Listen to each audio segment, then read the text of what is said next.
മുന്തിരിക്കൊത്ത് ഉണ്ടാക്കിയാലോ? ഇതൊരു നാടൻ പലഹാരമാണ്, പക്ഷെ അധികം ആളുകൾ കഴിച്ചിട്ടുണ്ടാവില്ല. അപ്പൊ നമ്മള് ഉണ്ടാക്കി വെച്ച് കഴിഞ്ഞിട്ടുണ്ടെങ്കിൽ എല്ലാവരും സുഖിയനാണോ എന്നൊക്കെ ചോദിക്കും. സുഖിയൻ പോലെയാണ് ഇരിക്കുന്നത്, സുഖിയനേക്കാൾ കുറച്ച് വലിപ്പക്കുറവാണ് ഇതിന്. പക്ഷെ സുഖിയനിൽ നമ്മൾ യൂസ് ചെയ്യുന്ന ഇൻഗ്രീഡിയൻസ് ഇതിലും യൂസ് ചെയ്യുന്നുണ്ട്. സുഖിയൻ നമുക്കിപ്പോ ഒരു ദിവസം നമുക്ക് ഉണ്ടാക്കി കഴിക്കാൻ പറ്റുള്ളൂ, അത് കഴിഞ്ഞാൽ അടുത്ത ദിവസം ആകുമ്പോൾ അത് ചീത്തയായി പോകും. മുന്തിരിക്കൊത്ത് ഉണ്ടാക്കിയിട്ടുണ്ടെങ്കിൽ നമുക്കൊരു 2 ആഴ്ച ഉറപ്പായിട്ട് സ്റ്റോർ ചെയ്ത് വെക്കാം. നമ്മളൊരു എയർടൈറ്റ് ആയിട്ടുള്ള കണ്ടെയ്നറിൽ അടച്ചു വെച്ചിട്ടുണ്ടെങ്കിൽ ചീത്തയാവില്ല. അതുപോലെ നല്ല ടേസ്റ്റുമാണ് മുന്തിരിക്കൊത്ത് കഴിക്കാൻ വേണ്ടിയിട്ട്.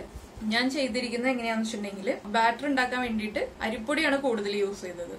അപ്പോ നമ്മൾ ഉണ്ടാക്കുന്ന അന്ന് തന്നെ കഴിക്കുമ്പോൾ കുറച്ച് സോഫ്റ്റ് ആയിരിക്കും അതിന്റെ ആ ഒരു ഔട്ടർ കവർ. അടുത്ത ദിവസം ആകുമ്പോൾ അരിപ്പൊടി ആയതുകൊണ്ട് തന്നെ നല്ല ക്രിസ്പി ആയിരിക്കും. ഇപ്പൊ നമുക്ക് ചവയ്ക്കാനൊക്കെ ബുദ്ധിമുട്ട് തോന്നുകയാണ്. ഇപ്പൊ നമ്മുടെ വീട്ടില് പ്രായമുള്ള ആളുകളൊക്കെ ഉള്ളപ്പോ അവർക്ക് എളുപ്പത്തിൽ കഴിക്കാൻ എന്നുള്ള രീതിയിൽ നമ്മൾ ഉണ്ടാക്കുകയാണെങ്കിൽ, അതുപോലെ കുട്ടികൾക്ക് കൊടുക്കാനാണെങ്കിലും നമ്മൾ ഉണ്ടാക്കുമ്പോൾ അരിപ്പൊടി തന്നെ ചേർക്കണം എന്ന് ഒരു നിർബന്ധം ഇല്ല. അതില് മൈദപ്പൊടി ചേർത്തിട്ട് ഞാൻ എടുത്തിരിക്കുന്നത് 1 കപ്പ് അരിപ്പൊടിയും 4 ടേബിൾ സ്പൂൺ മൈദപ്പൊടിയുമാണ്. അതിന് പകരം നമ്മൾ 1 കപ്പ് മൈദപ്പൊടിയിലേക്ക് ഒരു 2 ടേബിൾ സ്പൂൺ അരിപ്പൊടി ചേർത്തിട്ടാണെങ്കിൽ നമുക്ക് കുറച്ച് ക്രിസ്പിയുമായിരിക്കും, അതുപോലെ തന്നെ ചവയ്ക്കാൻ എളുപ്പവുമായിരിക്കും. ആ രീതിയിലും ഉണ്ടാക്കാം. ഇതിപ്പോ നമ്മൾ ഉണ്ടാക്കിയിരിക്കുന്ന രീതിയിൽ അരിപ്പൊടി തന്നെ ചേർത്തിട്ട് ഉണ്ടാക്കണമെന്ന് ഒരു നിർബന്ധം ഇല്ല എന്ന് പറഞ്ഞതുകൊണ്ടാണ് നമുക്ക് ഏതാണോ കഴിക്കാൻ കൂടുതൽ സുഖമായിട്ട് തോന്നുന്നത് ആ രീതിയിൽ നമുക്ക് ചെയ്തെടുക്കാം. അപ്പൊ നമുക്ക് എങ്ങനെയാണ് മുന്തിരിക്കൊത്ത് ഉണ്ടാക്കുന്നതെന്ന് നോക്കിയാലോ? നമുക്ക് ഇൻഗ്രീഡിയൻസ് നോക്കാം. നമ്മള് 2 കപ്പ് ചെറുപയർ എടുത്തിട്ടുണ്ട്, 1 കപ്പ് അരിപ്പൊടി, പിന്നെ നമ്മൾ 400 ഗ്രാം ശർക്കര എടുത്തിട്ട് 1 കപ്പ് വെള്ളത്തിൽ നന്നായിട്ട് മെൽറ്റ് ചെയ്തെടുത്തതാണ്, 1.5 കപ്പ് തേങ്ങ ചിരവിയത്, 1/2 കപ്പ് അരി നന്നായിട്ട് ഡ്രൈ റോസ്റ്റ് ചെയ്തെടുത്തിട്ടുണ്ട്, 4 ടേബിൾ സ്പൂൺ മൈദപ്പൊടി, പിന്നെ നമുക്ക് ആവശ്യമുള്ളത് മഞ്ഞൾപ്പൊടി, ചുക്ക്, ഏലക്ക, ഫ്രൈ ചെയ്യാൻ ആവശ്യമായിട്ടുള്ള എണ്ണ, വെള്ളം. ഇനി നമുക്കിത് എങ്ങനെയാണ് പ്രിപ്പയർ ചെയ്യുന്നതെന്ന് നോക്കാം. ഇതാ നമ്മുടെ പാൻ നന്നായിട്ട് ചൂടായിട്ടുണ്ട്. നമുക്കിതിലേക്ക് ചെറുപയർ ആഡ് ചെയ്യാം. നമ്മുടെ മെഷറിംഗ് കപ്പിന് ഈ കപ്പിന് 2 കപ്പ് ചെറുപയറാണ് എടുത്തിരിക്കുന്നത്. ഇനി നമുക്ക് നന്നായിട്ട് റോസ്റ്റ് ചെയ്തെടുക്കാം. ഓയിൽ ഒഴിച്ചിട്ടല്ല റോസ്റ്റ് ചെയ്യേണ്ടത്, ഡ്രൈ റോസ്റ്റ് ആണ്.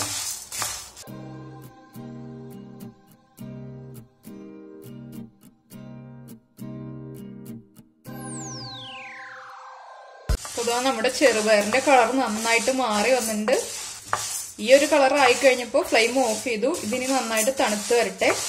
ഇതുപോലെ തന്നെയാണ് നമ്മൾ അരി ഡ്രൈ റോസ്റ്റ് ചെയ്തിട്ട് എടുത്തു വെച്ചിട്ടുണ്ട്. നമ്മൾ അരി കൊണ്ട് ഉണ്ടാക്കിയപ്പോൾ അരി എങ്ങനെയാണ് വറുക്കേണ്ടത്, ഏത് പാകത്തിനാണ് വറുക്കേണ്ടതെന്ന് അതിൽ കാണിച്ചിരുന്നു. അതുകൊണ്ടാണ് ഞാനിപ്പോൾ അത് കാണിക്കാതെ വറുത്ത് വെച്ചത്. ഇതിന് നന്നായിട്ട് ചൂട് മാറി വരട്ടെ. നമ്മുടെ ചെറുപയറിന്റെ ചൂട് മാറുന്ന സമയത്ത് നമുക്ക് ബാറ്റർ റെഡിയാക്കി വെക്കാം. ഇപ്പൊ നമ്മൾ 1 കപ്പ് അരിപ്പൊടി എടുത്തിട്ടുണ്ട്. ഇതിലേക്ക് 4 ടേബിൾ സ്പൂൺ മൈദപ്പൊടി ചേർക്കാം. നമുക്ക് നമ്മുടെ ഡിഷ് മധുരമുള്ളതായതുകൊണ്ട് അതൊന്ന് ബാലൻസ് ചെയ്യാൻ വേണ്ടിയിട്ട് കുറച്ച് ഉപ്പ് ചേർക്കാം നമ്മുടെ ബാറ്ററിലേക്ക്. 1/4 ടീസ്പൂൺ മഞ്ഞൾപ്പൊടി. ഇനി ഇത് നമുക്ക് വെള്ളം ചേർത്തിട്ട് നന്നായിട്ട് മിക്സ് ചെയ്തെടുക്കാം.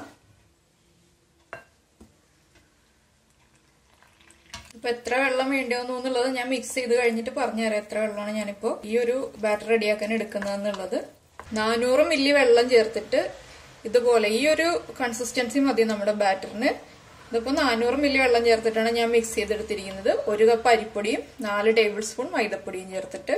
ഇതിപ്പോ ഞാനിവിടെ പാലപ്പത്തിന്റെ പൊടിയാണ് എടുത്തത്. പാലപ്പത്തിന്റെ എന്ന് വെച്ചാൽ നമ്മള് അരി പൊടിപ്പിക്കുമ്പോ അപ്പത്തിന്റെ കൺസിസ്റ്റൻസിയിൽ പൊടിച്ച പൊടിയാണ് എടുത്തത്.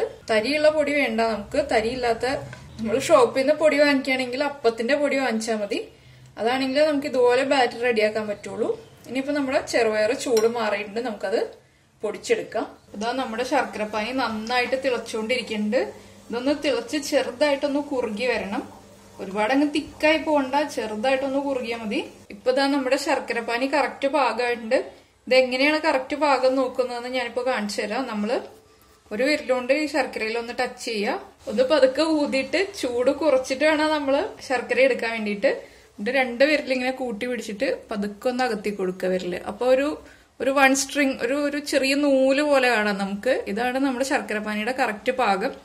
ഇതാണ് 1 സ്ട്രിങ് കൺസിസ്റ്റൻസി. ഇതുപോലെ ആയി വരണം. ഇതിലേക്ക് നമുക്ക് ചിരവി വെച്ചിരിക്കുന്ന തേങ്ങ ചേർക്കാം.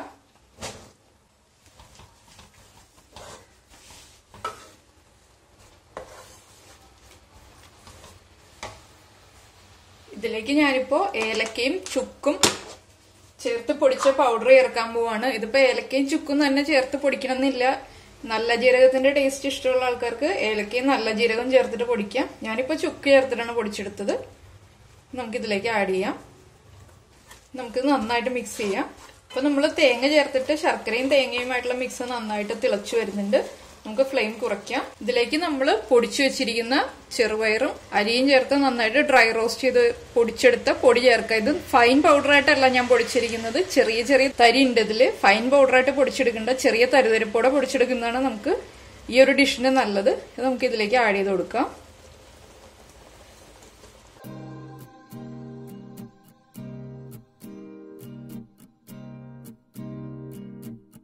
അപ്പൊ നമ്മൾ നന്നായിട്ട് മിക്സ് ചെയ്തെടുത്തിട്ടുണ്ട്. ഇനി നമുക്ക് ഫ്ലെയിം ഓഫ് ചെയ്യാം, എന്നിട്ടൊന്ന് ചൂട് കുറയുന്നത് വരെ വെയിറ്റ് ചെയ്യാം. അപ്പൊ നമ്മുടെ മിക്സ് ചെറുതായിട്ട് ചൂട് മാറിയിട്ടുണ്ട്. നമുക്ക് കൈ കൊണ്ട് ഇതുപോലെ പിടിച്ചിട്ട് ചെറിയ ബോൾസ് ആക്കി എടുക്കാൻ പറ്റുന്ന ചൂട്, നമ്മുടെ കയ്യിൽ പിടിക്കാൻ പറ്റുന്ന ഒരു ചൂടിൽ ഇത് ചെറിയ ബോൾസ് ആയിട്ട് ഉരുട്ടിയെടുക്കുക. വല്ലാതെ ചൂട് മാറിക്കഴിഞ്ഞാൽ നമുക്ക് ഉരുട്ടിയെടുക്കാൻ ബുദ്ധിമുട്ടായിരിക്കും.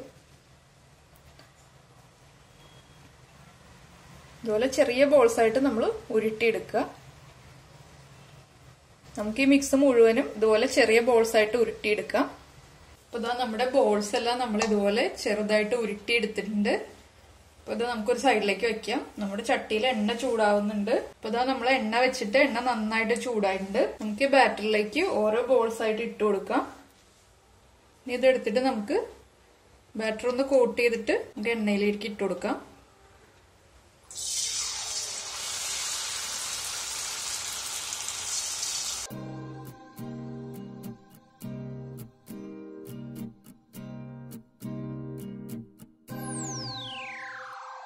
നമുക്കിതൊന്ന് തിരിച്ചു നോക്കാം.